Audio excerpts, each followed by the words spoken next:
Hello friends, welcome to defence matrix. तो कुछ reports suggest करती हैं कि आरसीआई ने टेंडर फ्लोट किया है जिसके अंतर्गत 5 रॉकेट्स को फैब्रिकेट किया जा रहा है जो कि 370 कैटेगरी में आएंगे।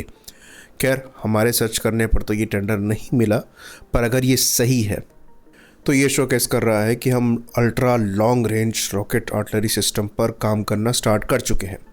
300 क्लास के रॉकेट्स तो हम बना ही रहे हैं जो कि 120 किलोमीटर की रेंज वाले हैं, जिसे पिनाका LRGR कहा जाता है। ये ELRGR होगा, यानी कि extended long range guided rocket. तो रेंज कितनी यहाँ पर होनी चाहिए? तो 370 के हिसाब से रेंज अप्रॉक्सीमेटली 250 किलोमीटर से 300 किलोमीटर्स की होनी चाहिए। ये सेम कैटेगरी में आएगा जिस कैटेगरी में पल्स के प्रेडेटर हॉक मिसाइल्स हैं, जो कि सूर्य अस्त्र में भी इंडियन आर्मी द्वारा यूज़ किए जाते हैं। तो इसके डेवलपमेंट के बाद इंपोर्ट्स का जो ऑप्शन है वो ख़त्म हो जाएगा, और ये शोकेस करता है कि इन रॉकेट सिस्टम के डेवलपमेंट में हम कितना मैच्योरिटी की तरफ पहुंच चुके हैं, जहां काम स्टार्ट करके डेवलपमेंट कंप्लीट होने में ज़्यादा समय नहीं लगता है। अभी हम 300 के LRGR को टेस्ट कर ही रहे हैं, जिसके अंतर्गत जितने भी टेस्ट कंडक्ट किए गए हैं उसमें सक्सेस हमें मिली है। तो पिछले कुछ सालों में चीज़ देखा गया है कि हर एक चीज़ की रेंज बड़ी है। जितना ज़्यादा स्टैंड ऑफ रेंज से कॉम्बैट अब लड़ी जा रही है, क्योंकि प्रिसीजन लेवल जो है ये बढ़ गया है गाइडेंस मैकेनिज्म ऐड होने की वजह से, इसलिए अब आप लॉन्गर रेंज में इनको फायर कर सकते हैं। ऑल्दो ये कॉस्टली ज़रूर होते हैं, पर किसी भी टैक्टिकल बैलिस्टिक मिसाइल के कंपैरिजन में प्राइस इसका कम ही होगा।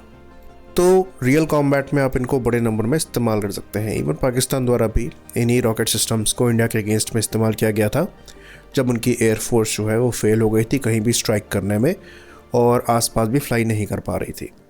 तो पाकिस्तानी आर्मी ने ही इन्हीं को फायर करके 2-3 वीडियोस बना लिए थे। ऑल्दो वो कोई भी टारगेट्स को हिट नहीं कर पाए थे, ये सारे रॉकेट्स इंटरसेप्ट हो गए थे।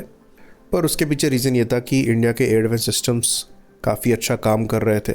तो जिस तरीके से पाकिस्तान के एयर डिफेंस सिस्टम्स काम कर रहे थे, उस हिसाब से अगर इस टाइप के रॉकेट्स हमने फायर किए गए होते तो काफ़ी अच्छा सक्सेस रेट हमें मिल सकता था।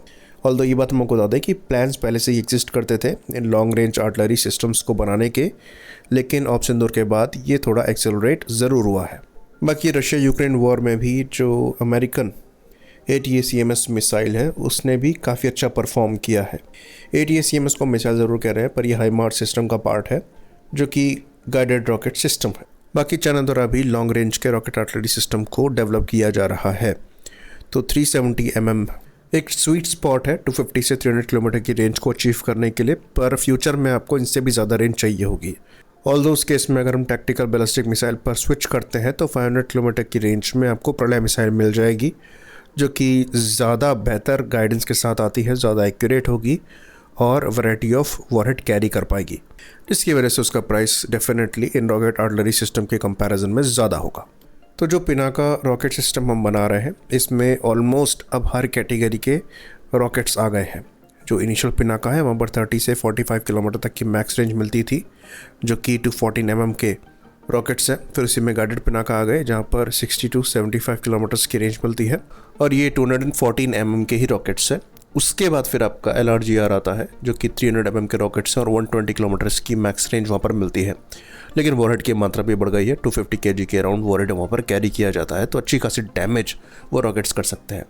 और फिर उसके बाद आपका आ रहा है एक्सटेंडेड रेंज वर्जन, जो कि 370 का मालूम पड़ रहा है, जहाँ पर आप 300 किलोमीटर की मैक्स रेंज को अचीव कर पाएंगे।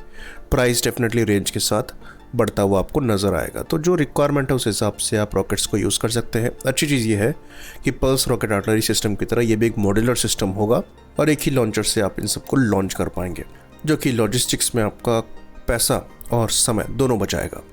बाकी इनके एक्सपोर्ट पोटेंशियल भी काफ़ी अच्छे हैं।